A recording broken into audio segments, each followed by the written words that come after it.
Ask Lou is brought to you by Ace Hardware, delivering helpful hardware service since 1924. Ace, the helpful place. Here's a question from Pamela in Texas. Hi, Lou. How do you get rid of moles in your yard? You know, Pamela, getting rid of moles in your yard is really tough. What you have to remember is the reason they're there is there's plenty for them to eat. More than likely, the lawn has insects and bugs in it, and they're treating it like a buffet. They're rolling around finding all these bugs to eat. Why would they leave? What you need to do is treat the soil. You want to use some soil conditioners to change the pH in the soil, and you also want to use some products that eliminate the insect problem you have in your lawn. Now, this will take time. You're going to see that those little holes that they're digging, or those tunnels rather, are still there for a while. You want to push those down with your feet and then keep treating the soil. And over about a 60-day period, you should be able to get these moles to go somewhere else. Here's a question from Maria in Illinois. We had to remove carpet squares from our basement. We found a lot of glue over the floor, and we tried to remove it with different products, but it just didn't work. Instead, tile squares are popping up loose. We've got most of it off, but there's still some clear layers that make it sticky to walk on. All right, Maria, this product is available in Illinois. It's called Challenger. And for those of you watching that don't live in Illinois, you got to figure out a way to get it because it really does a terrific job. Now, it's an industrial cleaner that is a concentrate. You have to dilute it with water, and you have to make sure that the area is well ventilated. You wear gloves, eye protection, even a mask.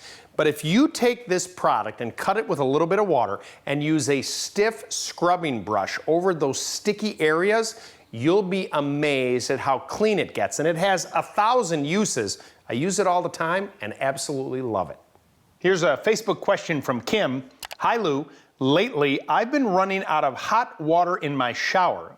I'm not taking long showers because the water gets so cold. Also, I'm not having any problem in the bathroom or kitchen sink. Help!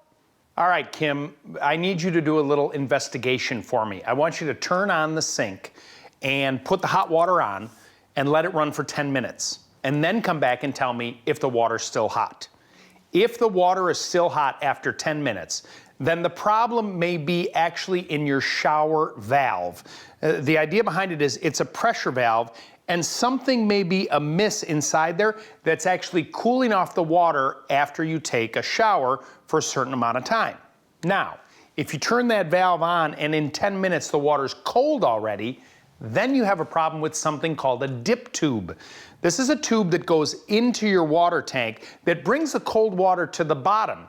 If it has holes or it's deteriorated, your water heater cools off too quickly, which is why you can't take a long shower. Here's a question from Gil in Rhode Island. Is there a way to permanently repair stress cracks to an interior wall in my house?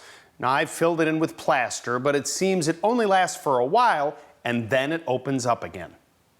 Well, Gil, there is a way to permanently repair it, but you're not going to want to do it. You actually have to cut out a larger section from stud to stud. Then add some additional framing in there to stiffen up the woodwork that's holding up the plaster, and then replace it all. Try this. This is one of my new favorite patches out there. Now, 3M has a patch and primer in one, and it's a little bit more creamy and more flexible. I've used this several times, and I've been very happy with it. Now, this is actually a kit that's designed to patch holes that you may have in a wall, but what I wanted to show you is within this kit are one of these metal patches.